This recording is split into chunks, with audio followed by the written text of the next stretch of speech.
Hello, Cougar Nation, and welcome back to Coaches Weeklies for this men's basketball season here at Concordia, Chicago. I'm Jonathan Shear with the Cougar Sports Network, and joining me once again is head coach of that team, Rashawn Searles. How you doing? And Coach Searles, it's been about a week and a half since we last had a Coaches Weekly for this team, and that was a week and a half where your team underwent the most important stretch it's had this season, a tough final stretch to a season that was a stretch where you're fighting for a playoff spot. And if you haven't been keeping up with Cougar basketball, the Cougars did secure that playoff spot with a win over MSOE this past Saturday, 71-63. But other two games in that set, a trip to Illinois Tech and then a home game against St. Norbert's 2 Saturdays ago.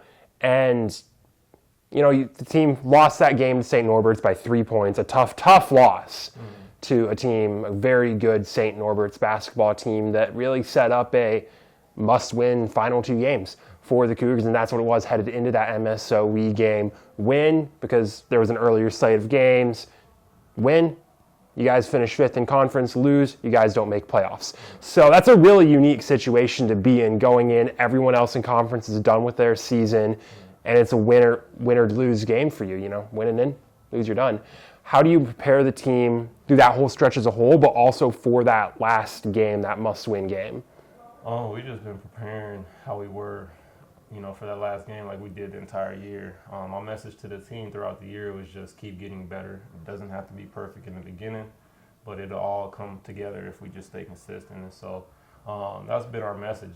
And, as far as it coming down to the last game, that's kind of what we wanted, where we can control our own destiny, rather where we had to watch a team and, hope or pray that they win or lost. So, I'm just happy that the team kind of rallied together and did what we needed to do to put ourselves in a position where we can, see what we got in the playoffs. Absolutely. And you mentioned that your team improved constantly throughout the season. One of the biggest improvements that this team has seen had a massive impact is Aaron Brown, who has really come alive through this season, is playing such an important role. And over the last 3 games, he really has played a massive role on this team, picked up his first career double-double against St. Norbert's, led the team in scoring at Illinois Tech, and then one of those 5 players in double digits against MSOE, second highest on the team in scoring. And we've talked about him a lot, but now he's really stepped up to one of those leading roles on this team. And I know you mentioned you saw a lot of potential in him before this season. Is this about what you expected to see out of him through the year? Yeah, I give a lot of kudos to Aaron because we pushed him and we've challenged him a lot. And, as a player, he set out to prove me wrong in the sense like I can do everything that you're asking me to do and I can do it when you need it. And we held him to that standard. We held him accountable and, it came together. He trusted me, we trusted him, and when he got his opportunity, he took it and ran with it. And since he's been inserted into that lineup, man, he's given us, brute force, strength, just ability. He helps us with rebounding, low post scoring, low post defense. And to be honest, that was our Achilles heel, early in the year.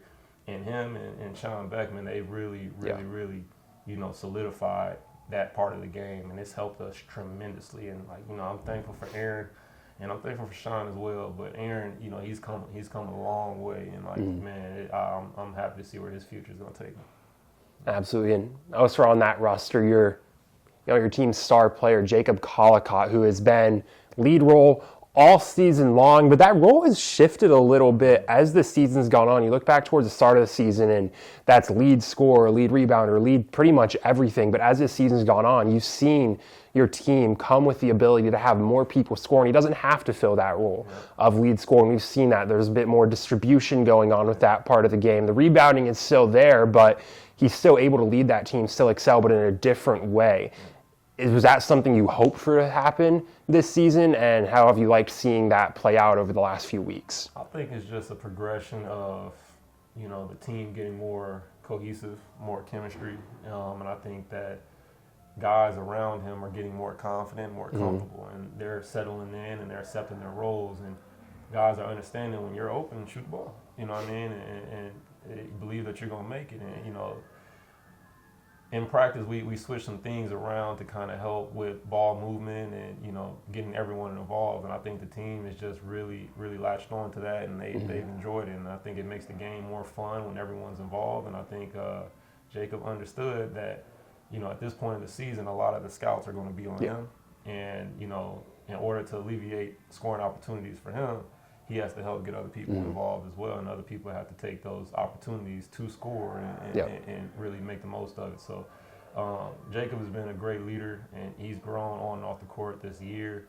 And I just think the team around him is, trusted him, and, it's just been a good mesh. And, we continue to get better.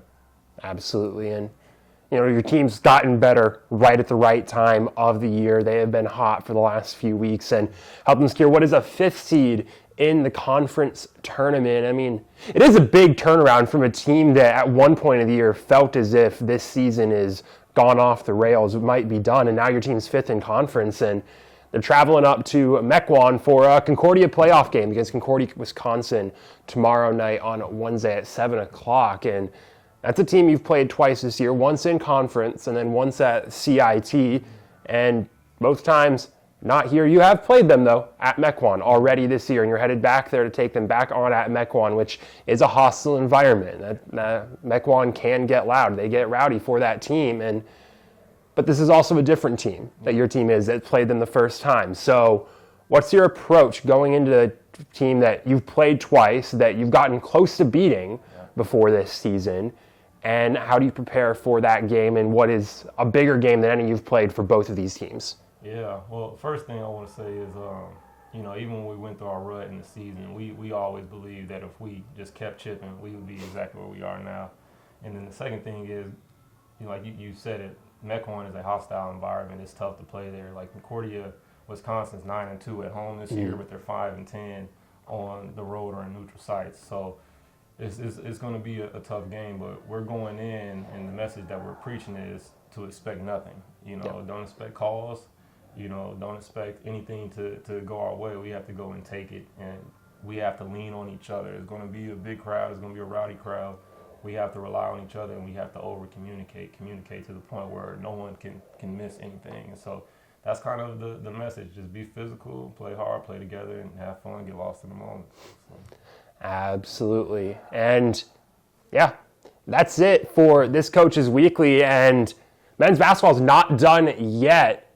It's into stay alive mode in the conference tournament starting tomorrow night at 7 o'clock up in Mequon, taking on Concordia, Wisconsin in the first round of that conference tournament. You'll be able to keep up with and follow all the action at CUCougars.com from everything that's happened this basketball season and from everything that's to come as we head into the postseason.